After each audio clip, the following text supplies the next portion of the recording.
that housekeeping.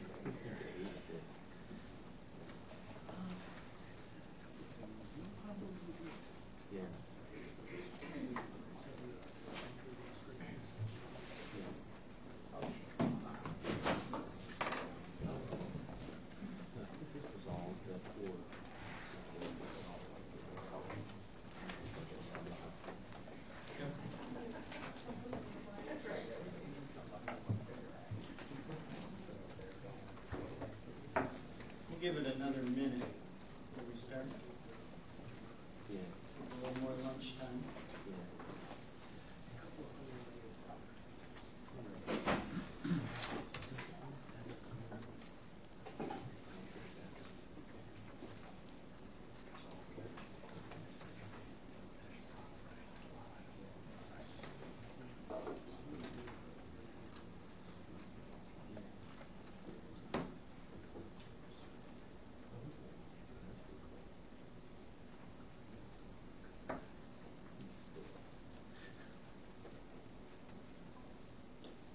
Seconds on the start. Not that we expected the room to feel filled, but I know things have been running behind.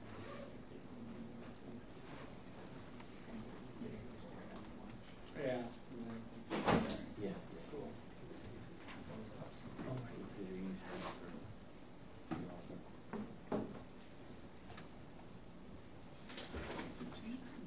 Okay, we'll go ahead and get started. Thank you for coming to our session today on the Voices of American Law project.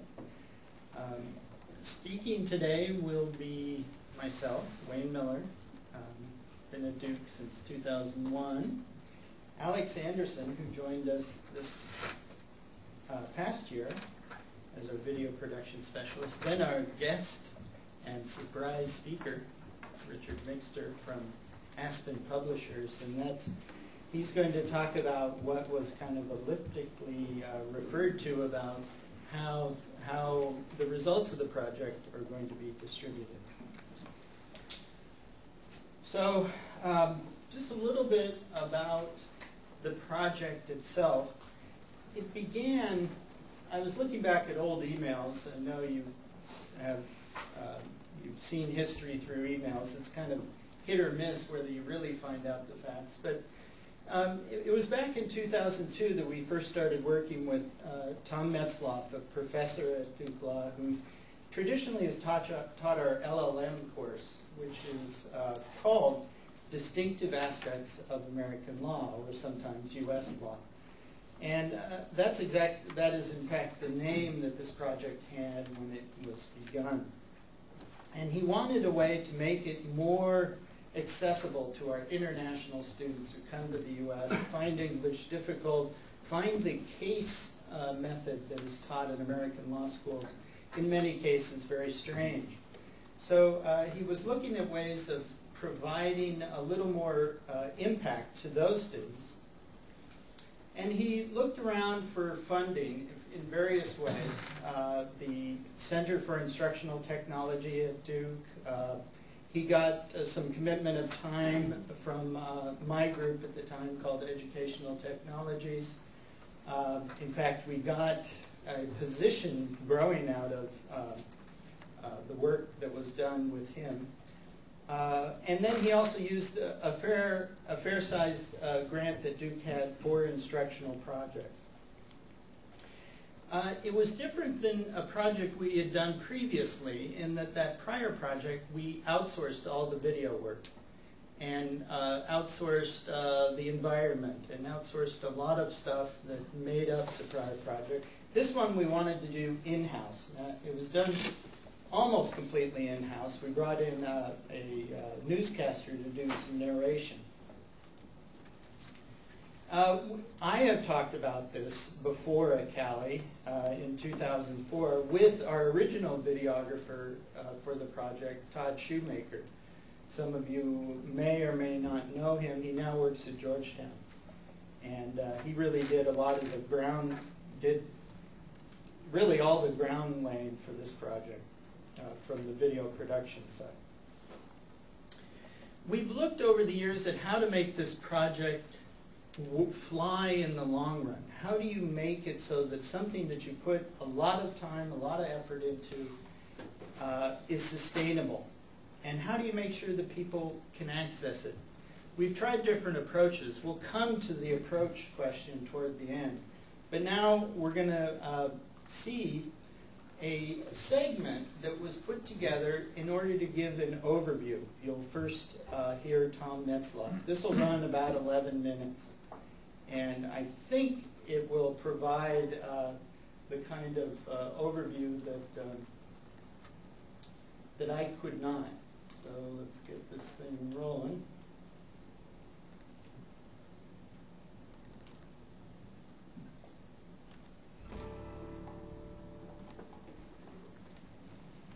At Duke Law School, we have developed a series of documentaries about leading Supreme Court cases. The purpose of this presentation is to provide an overview about why we think these documentaries can be an important learning tool for your students. In the traditional case method of instruction, students study individual decisions through the primary source material of written judicial opinions. The case method has been the main pedagogical approach to law teaching in American law schools for over 100 years. It has shaped the thinking of generations of American lawyers. But written legal opinions are limited in their ability to present the factual and social context of a dispute. A documentary about an important case offers the potential for greatly improving the student's comprehension. We currently have completed 14 documentaries, and we expect to add at least 2 new documentaries on important Supreme Court cases each year. The documentaries cover a variety of constitutional law topics ranging from the First Amendment, the takings law, the Commerce Clause, and the right to privacy. They are active learning tools meant to prepare the student to analyze and discuss the court's decision. They do not attempt to explain the court's actual decision. Rather, the goal is to accurately portray the factual and legal context of the dispute. The story is told through the actual voices of the parties, the lawyers, the key participants, and sometimes the judges involved in the case. Our approach is based upon a belief that students who are interested in the case at a personal level are more likely to understand the significance of the court's decision. Our documentaries make the dispute much more than an academic exercise. They serve a critical function to show that legal issues have important consequences for ordinary and perhaps sometimes not so ordinary people. We associate legal doctrine with case names. Thus, all students study Kelo versus New London. But Kelo should not be some abstraction associated with constitutional law. Rather, as a starting point, it should be about Suzette Kelo and her decision to buy a house in the Fort Trumbull neighborhood in New London, Connecticut. So nice neighborhoods, working class people. I mean, sure, I would have loved to buy a house on the Point for $400 million, but you know, obviously I couldn't afford that. And it was a safe neighborhood, and we certainly wasn't anything wrong with the neighborhood. There were houses, there were probably 75 to 80 homes here. Some of them single family, some of them two family. Some of them were a little run down, but most of them were nice Victorian houses. Kelo began fixing up her house, including a new paint job. By the water, salmon paint, you know, sort of like when I went to the clothes and the lady that I bought the house for, she was kind of old crotchety, you know, okay. And I had already painted the house by the time we had the closing, and she goes, well, I'm an interesting color. I said, wanted to brighten up the neighborhood. She goes, looks like you did. The documentaries can also serve to break down preconceptions about the parties. For example, many people believe that Dr. Ira Gore was greedy because he filed a lawsuit seeking large punitive damages against BMW. Here's Dr. Gore explaining how he found out that his car had been damaged and repainted. We had used him before to detail some of our cars, and in terms of detailing, he does more than the average cleaning job. You take your car to Leonard, and it comes out of his shop and looks like it's brand new. I go over there at the end of the day, and there's my car, and it looked great. Told Leonard it looked great. Says, I have bad news for you. Your car's been repainted. Well, as I got to the roof of the car, I noticed there was a triangle-like pattern that was unlike the rest of the car, and this led me to believe that it was hand-painted. This was an area on the roof, from both the front and the rear, that showed that there was an arc by a human's arm that was painting the car, as opposed to the computer process. The documentaries also provide important insights into the motivations of plaintiffs, why they were upset enough to consider filing a lawsuit. I have customers who either want me to ship their wine to their home, or once they get home, they telephone me and say, I like that Chardonnay, I would like you to ship me a case of it. Whereas we discussed it in the trade association, somebody would say, oh, you can't ship to Ohio. And I'd think, well, wow, I just did, you know. You can't ship to New York. Well, I have customers in New York. The more she learned about the various states' laws, the more she was troubled. What we were doing was kind of shipping wine illegally and hoping we didn't get caught. And then I began to think, this is not right. It just doesn't seem that we should be having this problem with interstate commerce. As all teachers of law know, facts matter. Many cases involve a specific place that is important to the dispute. A documentary can transport the student to that location so that they can see for themselves what is at stake. Van Orden versus Perry, involving a Ten Commandments monument on the grounds of the Texas state capitol in Austin. And so this is the northwest quadrant right here. Now the Ten Commandments monument, the thing this whole legal fight is about, is that thing right there. The Ten Commandments monument is relatively small. It's 6'3" tall, 3'6" wide. It is relatively inconspicuous. Now the other surrounding monuments that are nearby, the two closest are this right here, which is the monument to the Texas frontier woman, and this here, which is the monument to Texas children. The first question to ask about this display is the old Sesame Street question. Which of these things is not like the others? Which one doesn't belong? None of the others are religious in any way. Only one of the others is about an idea. All the others are monuments to people. There's no spatial or visual unity. They're scattered over 22 acres. There is no unifying theme. Our documentaries can also help students understand events with which they have no personal experience. For example, how many students have attended a Ku Klux Klan rally? You take 3 6-foot lengths of pipe and you screw them together. Then you stand the cross up and you wrap it and you soak it in kerosene and you light it. It was not put up to intimidate anyone. It was put up so that the new people that were joining the Klan would be able to attend a cross lighting ceremony and see how we do it. We do not burn the cross. We light the cross. We light it not to desecrate it. We like to signify to everyone that Christ is alive and Christ is well, even if it's just in our hearts and not in yours. Once the cross is complete, I say, Klansmen, salute. And that's when they open their arms out in the sign of the cross. You hear music in the background. Play. Sorry, it looks like we've got a problem in the middle of our video there. I'm just going to stop the video there, if you don't mind. This was excerpted from a longer version. Apparently there were some anomalies.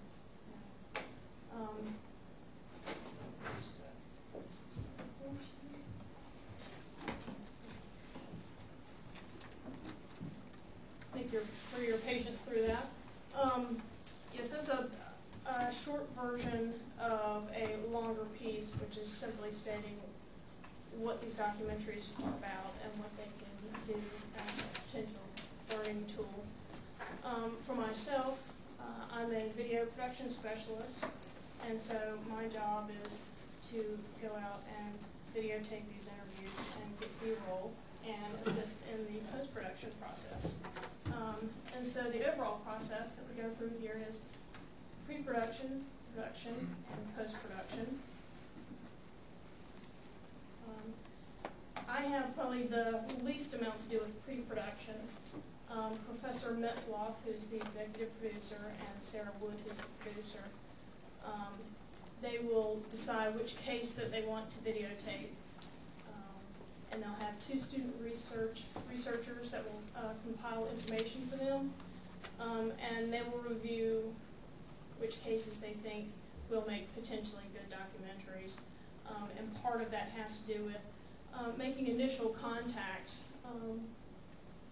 with the parties within the case.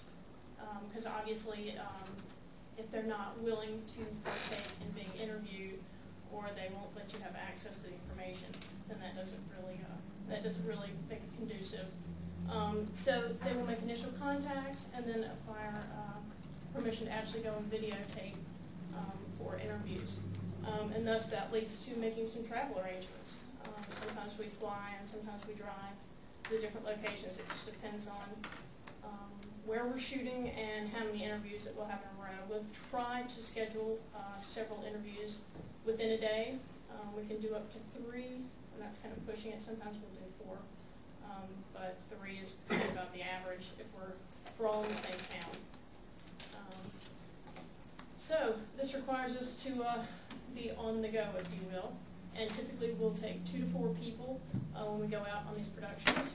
That's Professor Metzloff, myself as a videographer, and then 2 associates will go with us, students that have worked on the case and know the case well.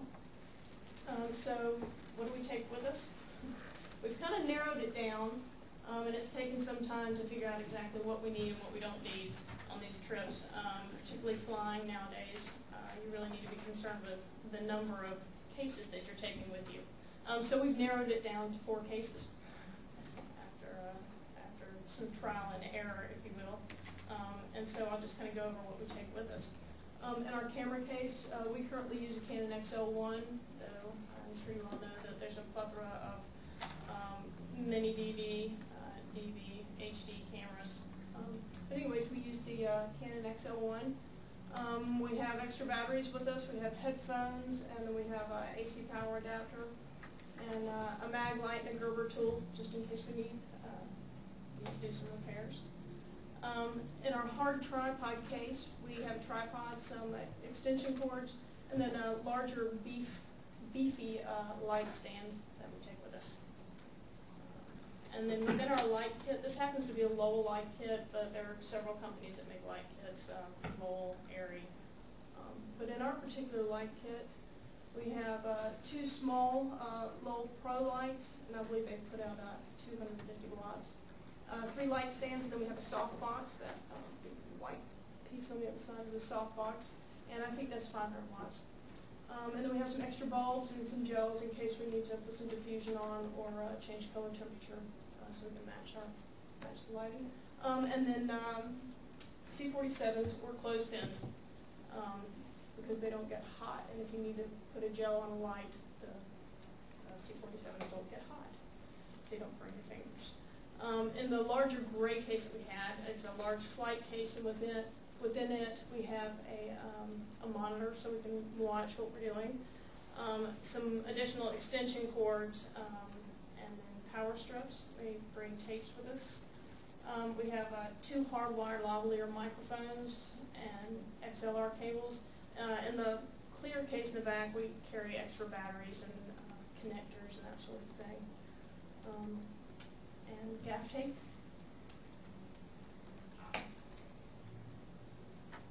And this is our basic lighting setup. When we get to a location, we're going to have 20 to 30 minutes maximum. And so we've tried to figure out what's the best way to get the best results in a little amount of time and be consistent all the way through. So we have the camera and the camera operator.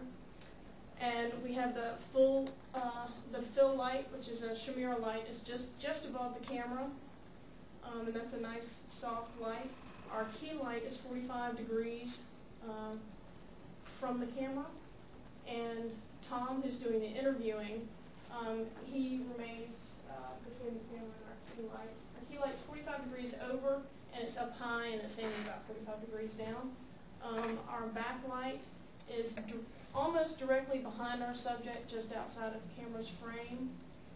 Sometimes we'll have to put up a light stand and put a sheet of paper to keep from getting lens flare from that backlight sometimes, just because it's just outside the frame of the camera. And that backlight will give a nice little rim, a little hair light. It's the shoulder here of your subject, and it gives a little separation between the subject and what's in the back behind the subject. And we're able to put that up pretty quickly, like I said, 20 to 30 minutes maximum. And during that time, Tom is usually talking to the person that we're interviewing, just letting them know what type of questions are going to be asked at that time. So Tom is there asking the questions.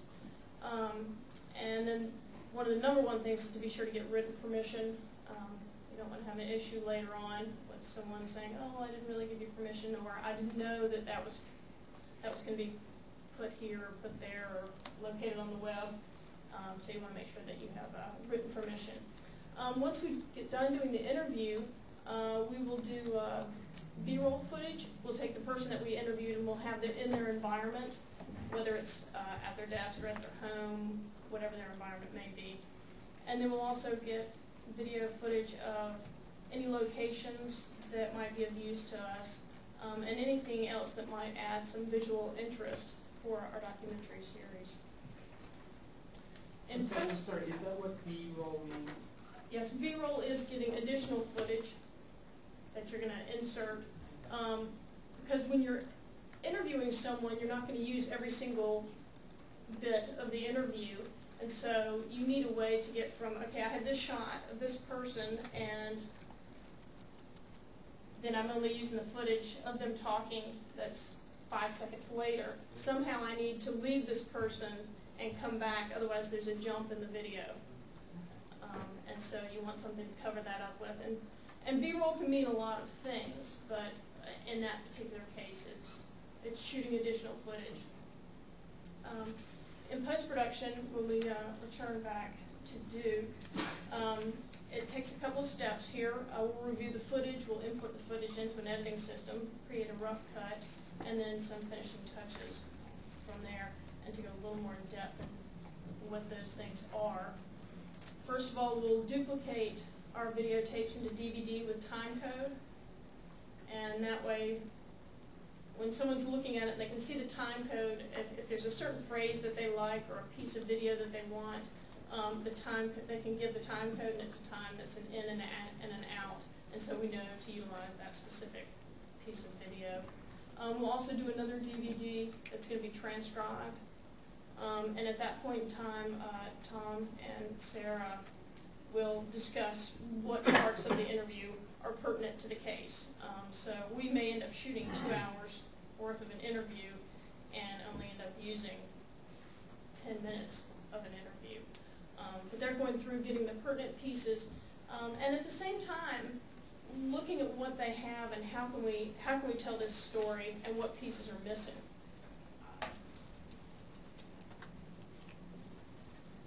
Once we have an idea of some of the different pieces that they want to use, then we'll take this footage and we'll import it into a Final Cut Pro editing system, which is what we use, Final Cut Pro. And we'll line that up and take a look. It's called a rough cut. And from there, you start to get an idea of maybe some still images that you might need to help fill in some of these gaps as B-roll. There might be some news footage that you can get a hold of, inquire about getting permission to use. And so they'll make an initial rough cut from there. And once looking at this rough cut, they'll take a look at where there are blanks, where there are holes in there, where the story doesn't quite come together. And that's where they will begin doing some narration. They'll start scripting for narrator. And once that gets nailed down, then we'll have the narration actually recorded, and we'll import that into the editing system. And so then we'll have our narration, and then we have our interviews, and then we'll add some of this B-roll that was shot on location, as well as some stills that we hopefully have acquired, in addition to if there were any newsreel footage. And then we refine further. Bye. Yes? Going back to the using newsreel footage and the like, how difficult is it to deal with local and national news providers, both in being able to come up with and giving you a reasonable price on using their stuff? It can be expensive.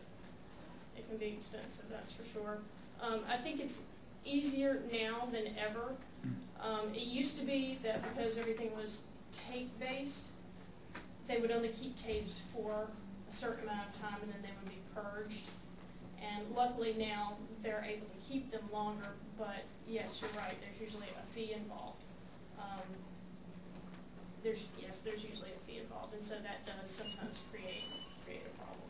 Can you give us a sense of the range? It could be anywhere from $250 to thousands. It really depends on the case, depends on the market. But there again, it's always worth asking. You would be amazed. Some things that you think you could get, you can't get, and things, vice versa. You mentioned grants. Is this a grant that the university puts out, or is it federal grant? There was no federal money used as part of this project. It's had different sources of funding over the years. Is part of it from endowments? The initial large fund that used to get probably the most of the initial cases was a private endowment. Any other questions at this time? From the rough cut, this is kind of when I usually pick up. From there, I'll add some music. There's a little music that's at the head and tail of each documentary, along with slates, what the name of the case is, and then we add names, lower thirds, the person's name, what their title may be. And then the final video is created until we get to a polished, completed video. From there, we would create a DVD, real-time video, flash, or QuickTime. It would just depend upon where the final destination was going to be for the video. I'm going to show you what a rough cut would be, and this is just an interview that's been lined up, and this is what I would end up getting, something like this.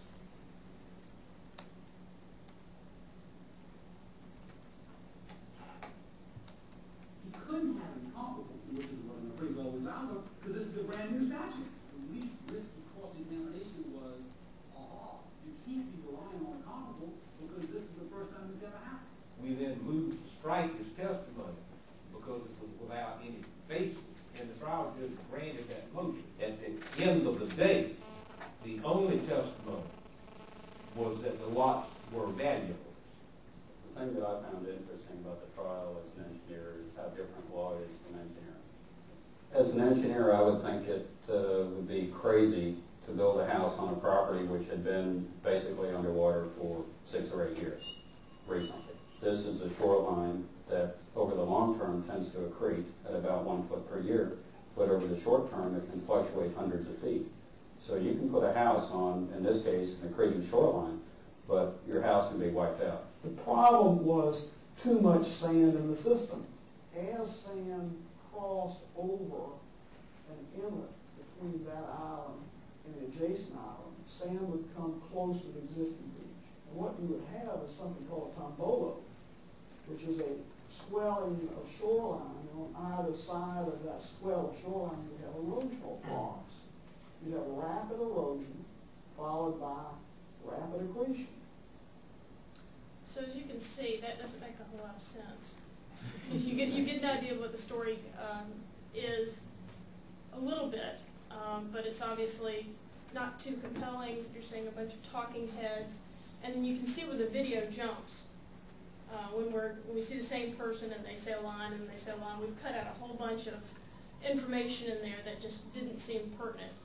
Or maybe it was pertinent, but we only have a certain amount of time that we can dedicate to each person giving their portion of the case.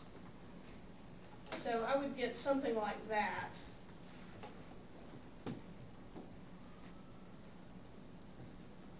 then attempt to turn it into something like this, which is a little more interesting. Expert appraisers usually base their opinions about value on comparable sales of similar properties. That became an issue with respect to the Coastal Council's expert. You couldn't have any comparables, which is what an appraiser always allows them, because this is a brand new statute. The least risky cross-examination was, you can't be relying on comparable because this is the first time it's ever happened. We then moved to strike his testimony because it was without any basis, and the trial judge granted that motion. At the end of the day, the only testimony was that the lots were valuable. The other major issue is whether the Coastal Council's use of baselines and setback lines was justified as applied to the Lucas properties. Chris Jones testified for the state. The thing that I found interesting about the trial is how different law is from engineering. As an engineer, I would think it would be crazy to build a house on a property which had been basically underwater for 6 or 8 years recently. But Jones also had to admit that the Isle of Palms was an accretional island, that despite episodes of localized erosion, over time it was gaining sand. This is a shoreline that over the long term tends to accrete at about 1 foot per year, but over the short term it can fluctuate hundreds of feet. So you can put a house on, in this case, an accreting shoreline, but your house can be wiped out. The problem was too much sand in the system. As sand crossed over an inlet between that island and the adjacent island, sand would come close to the existing beach. And what you would have is something called a tombolo, which is a swelling of shoreline, and on either side of that swell of shoreline you'd have erosional arcs. You'd have rapid erosion followed by rapid accretion. Far more interesting the second time around, and actually made some sense. As where the first time it doesn't make a whole lot of sense, but there's definitely a story to be told there. And we have found that students want to be more engaged. And we have found that this is a great tool to engage students. It takes some time and effort to be put into these documentaries. But when you have students that are engaged and they want to know more, it's interesting to be with the students who are working as research associates on these projects. They're immersed in these projects because not only are they reading about it, but they're getting to see the locations, they're getting to see the people, they're getting to hear the people say it in their own words, and then the case is allowed to unfold in front of them. And that's very engaging, and that's what we're all about, is engaging our students and wanting them to be inspired to learn more and making it interesting. So that's my portion.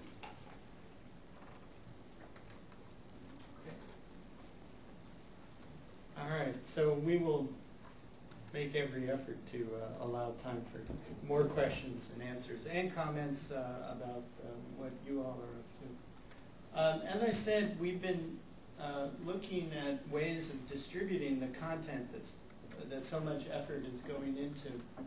And we've gone through kind of 3 steps, and I'll talk about the first 2 steps.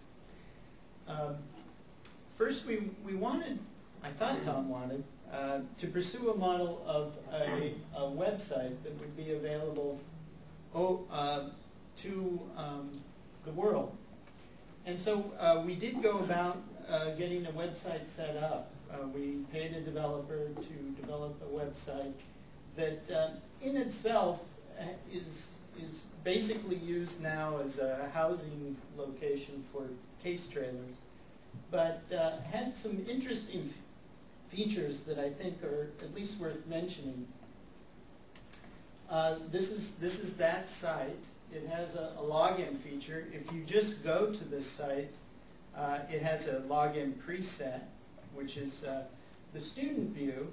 You come in here and you can view all the cases that are done to date, and you cannot see all the case videos. Let's see, why is this not? But you can see trailers. So I actually didn't test whether they have Real Player installed. Yes, they do. But it probably, there we go. So you can come here and view the actual trailers for most of our cases. And, well, we won't wait for that. It's probably got things it wants to do. But there's also a number of the ancillary things that we were thinking about. Video is important, but very often a series of photos will tell you as much in a more controllable way for you. You say, well, I really wanted to see that shot again. We recognize that there are multiple formats that visual information should come in. And then also there are court documents. You may actually say, well, now wait a second, I kind of remember that case. I'd like to read the actual documents. So that kind of material is also available on the website. The other really interesting thing about the way the website was designed is, I'm going to go back here and log out. We designed it as a tool that could be modified for each faculty member. So for example, if I come in here,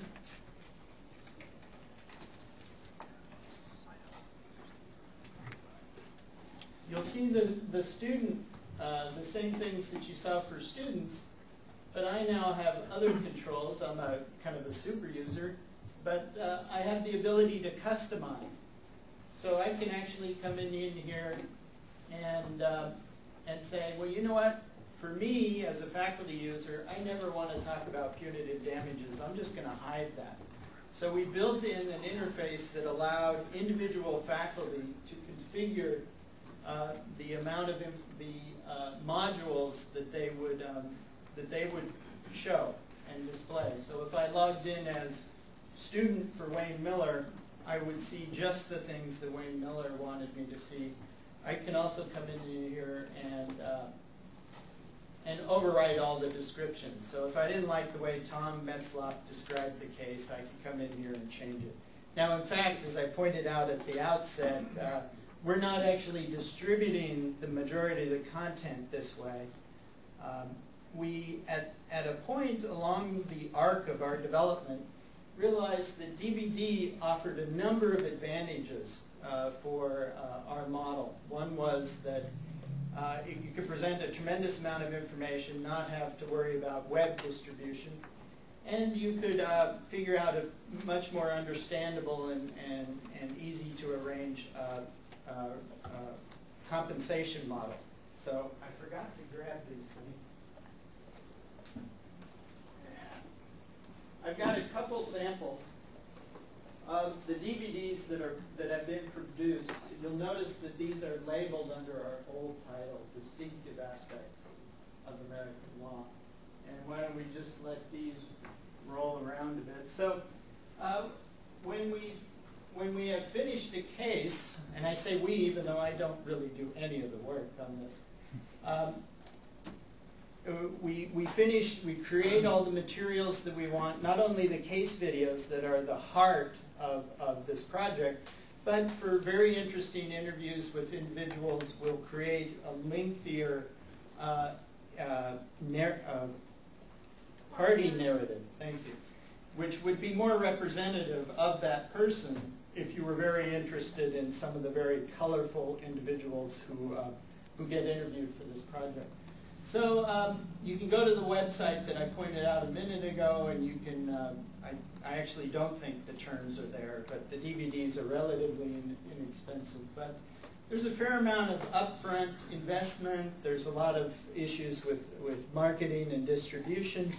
And it was realized that this was a model that may not be quite as easy to sustain in the long run, at least in terms of sustaining the project, as we may have thought. And at that point, Tom, the visionary, turned to thinking about how we might work with a vendor. And at this point, I will turn the podium over to Richard.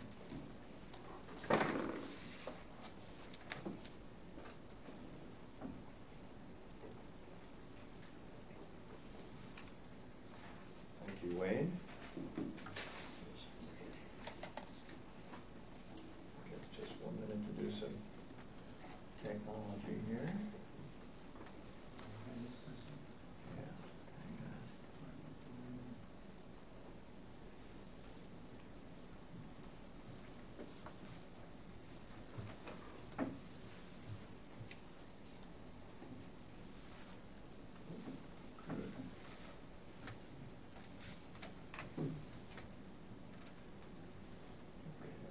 Good. Thank you, Wayne and Alex. I'm Richard Mixter with Aspen Publishers. And let me just ask, before I say more, about you. How many IT professionals are there here in this group? And professors? Okay, good. I've known Tom Metzloff for a little while through my kind of more conventional role before I got swept up in digital publishing as a publisher of print books. And when I first saw these video documentaries of these Supreme Court cases, I was really, really impressed. Law school is hard, and constitutional law, though extremely interesting, it's really hard. And in part, it's challenging because of the way that the cases and the doctrine that they embody is taught. And it's particularly hard for students who have grown up in a world that is a lot more visual, a lot more narrative. It's hard for them to understand the cases really thoroughly by reading even well-edited opinions and the other material that's presented typically in our case books. So I had a lot of interest when Tom Metzloff, the executive producer at Duke, and I first started to talk about distributing these case videos. And we basically conceptualized an Aspen Voices of American Law project and formed an agreement with Duke to be the exclusive licensor to distribute the Voices videos.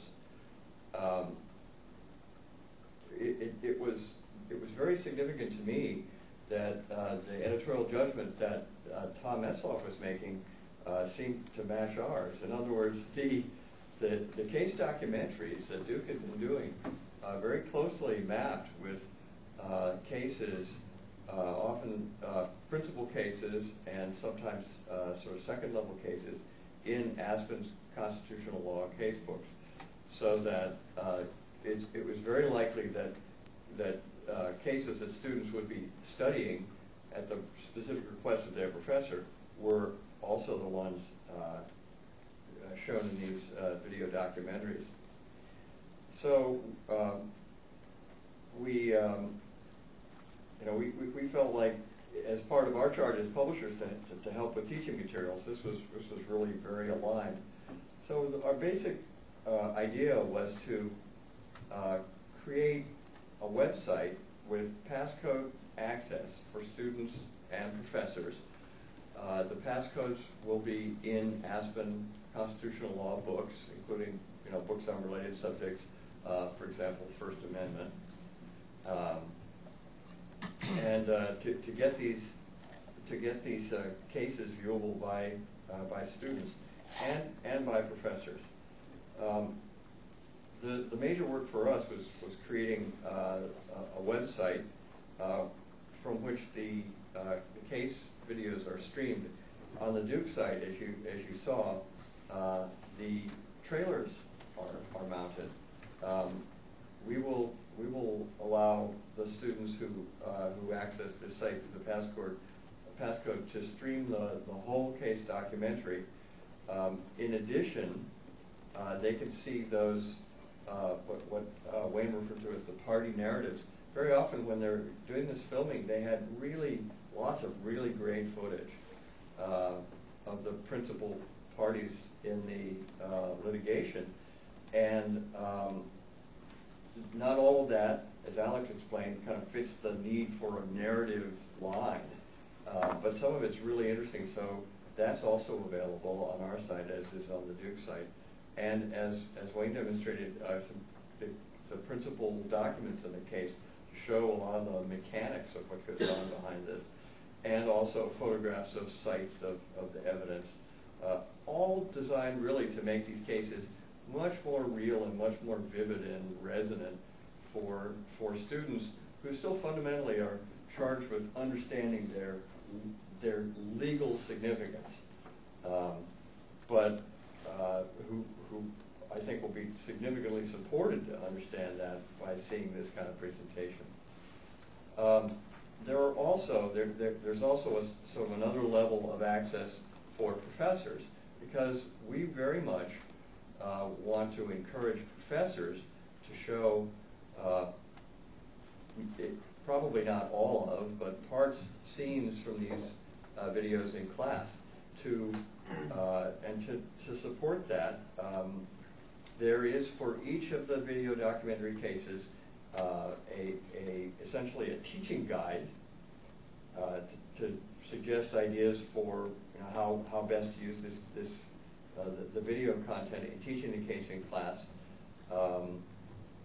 The trailers are there so professors can quickly get a sense of the documentary without reviewing the whole video. There's a script which we think will be very helpful for the professor who knows that he just wants to show two-minute segments and to kind of zero in using a text document on what the key discussions are, and then he can correspond that with the time codes on the streamed video. There are also student viewing guides intended to be handed out to the students so that they don't sort of default to a passive mode and think they're watching television. They're really getting substantial legal content here, and also something we hope that professors will potentially consider as assignments. This is, as I said, this is accessible to professors only. So I'm going to, if I have luck, show you a little bit of this site, but just to summarize it, we expect to make this available in the fall. Part of our agreement with Duke and fitting their own interests, we have a very strong alignment of interests. They want to continue this very valuable endeavor, and there'll be 2 new case documentaries a year. So their series and our website will continue to grow. Duke continues to host the site that Wayne showed you, and they continue to sell the hard copy, the DVD medium with their content on it. And for professors who want DVDs, we're going to refer them to Duke. We know that students will be more comfortable with, probably prefer access to a streaming site. We think some professors will feel much more comfortable with having a physical medium. So I guess one of the main things I want to say is that there's a strong alignment of interest here. The fundamental one of which is that Duke Law has produced a really valuable series of Supreme Court case documentary videos for use by students and law professors who are our customers for our case books. And we currently, Aspen constitutional law case books are not the only ones in the market, but frankly we sell more books than our competitors do. So we're in a good position to reach the people who Duke wants to reach. Let me try my luck and hope that I can launch the site. Now this site was actually built on the aspenlaw.com website, where students also come to get our Aspen Law Study Desk application. That's a desktop application for students that lets them, it's essentially an organizational and workflow application that lets them, gives them specific templates to take notes in brief cases. It has an ebook reader in which they can download digital versions of the study aids that we publish, and it has a suite of tools for making flashcards and quizzes that you can generate out of your own content. Significantly, in Aspen Law Study Desk, all of these separate areas of content, the student-created content and the commercial content that they download from us as ebooks, all interoperates through a legal concepts database that resides behind it. But here's here's the introduction to the Duke site. Let us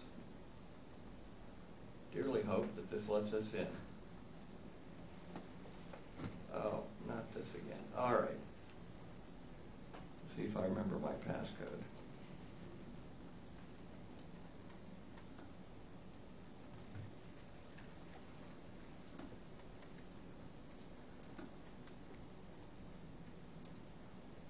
should have said this is a development site and not a commercial site.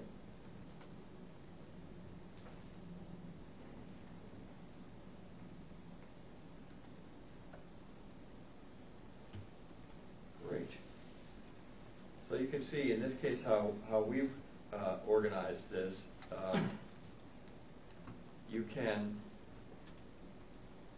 there's a separate listing for each of these cases. You can view them all. You can sort them according to, as they are now, by the case name, or according to the areas of law. For example, there are a whole lot of good cases in First Amendment areas. I know we've also, co-branded this site with Duke Law. We were very impressed as we thought about what we would do with what Duke had done with their site. They created a lot of good content. We mainly reorganized it. There's the descriptive material here. When you click on this, it launches a window that gives you all the descriptive material. This is the BMW versus Gore case, of which a little bit was shown earlier. This will launch the video. And these tabs, provide access to the different assets. The case video, the party narrative, the full interview, or additional materials that were valuable but didn't necessarily fit into the narrative arc of the documentary. The court documents. For law students, these are very pertinent, and especially since many of them are. On the older one, the cases that took a long time to get to the Supreme Court are clearly typed on a typewriter. They have a sense of kind of verisimilitude that I think is impressive. And there's an example.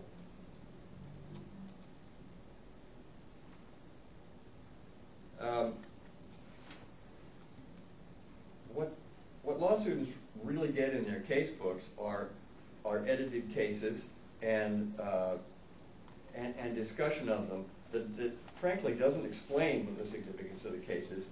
It tries to give them tools to think about it. Professors typically amplify this in class to help students understand enough about the doctrine to know why the case is significant, and enough about the case to try to understand the doctrine. It's a process of, frankly, fairly inexplicit pedagogy. And here you have the edited court opinion, which is more like what would be in the case book. Well, here you're supposed to have it. And as I said, this is under development. So we're not trying to just say to the student, go watch movies and don't read your case book. We're reinforcing the casebook content, in fact, literally. Also, we were very impressed by some of the things that Duke put in the site, such as these related pictures. I mean, here's the guy who now owns the BMW that Dr. Ira Gore bought, used, thinking that it was new. Looks like he's parked in front of he's a lawyer, and he's parked in front of the courthouse. Looks like he's about to get a ticket. I think that's a particularly good photograph. Is he the lawyer in the case? I don't think so. I think it's, but I don't know. And the car being famous has a license plate. The famous Leonard Slick of Slick Auto Detailing. So all these things just really serve to give dimension to a case that is legally significant, but which a student is, I think, much less likely to confuse with other cases, or to forget significant aspects of, because these documentaries really make it vivid. Well, so there you have it. That's what I want to say about the Aspen Voices project. We are really, really pleased and proud to be working in this collaboration with Duke. They have a lot. They have a lot of expertise of substance and of dealing with the whole process of creating these videos that we don't have. And probably will never have. So we're really happy that in this case we can align our market-leading print medium with their outstanding digital video content to, we think, present more value to the professors who use our books and more value especially to the students who do. Yeah, that's the end of my comments. Questions for any of the three of us, please? Any questions? What's all that stuff about having packaging? Did the airlines ever lose your bag? They haven't been lost yet. I don't know if you have anything to say about that. No, they haven't been lost yet, though I must admit there was a time we ended up getting to our location without a light kit one time, so it's always good to have your checklist of things. We ended up having to rent a light kit when we got to our location, which kind of threw us off whack a little bit, but we were able to. Did you get in contact with a narrator through a talent agency, or did you establish a relationship directly with somebody in the community that you felt? She is in the community. I actually don't know how that contact was initiated. I think initially it was someone with a television station, if I recall correctly, and for whatever reason that didn't work out. And this woman, to my understanding, had previously done some things for NPR, and that was the tone that Tom was looking to get across, and she was willing to work with us. Are you going to keep it exclusively with constitutional cases or expand it to other areas? Well, I don't know what Tom ultimately intends to do. I mean, he really makes the content decisions. I haven't heard him expanding beyond that range. Do you have copyright issues as you move from an educational project to a commercial project? And how did you address those? There were some copyright issues. Some things that they wanted to include early on. I don't know what they're doing now, but there were some things that they threw in and said, well, we can take them out. And they were taken out. The music is licensed. It's nothing special. I don't know if there's any. Yeah, and the only time the music is used is at the very beginning and the very end, because we felt like that was going to take away. But I'm very careful about not having that issue. Though I think in the beginning we weren't really sure that anyone would even be paying attention.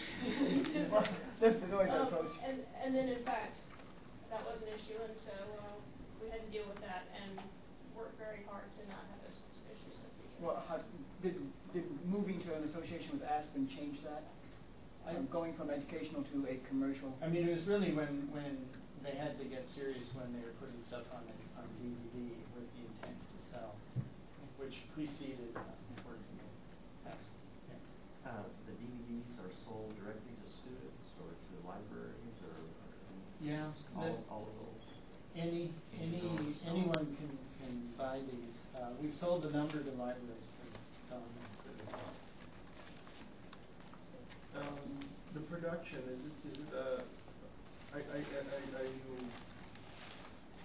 basically under finances, are you as a part of Duke University, or is it a separate company that's kind of that you set up on the side? It's all done through the law school.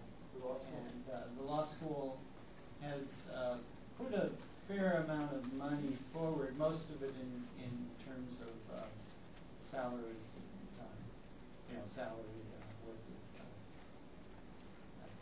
Question for the Aspen person.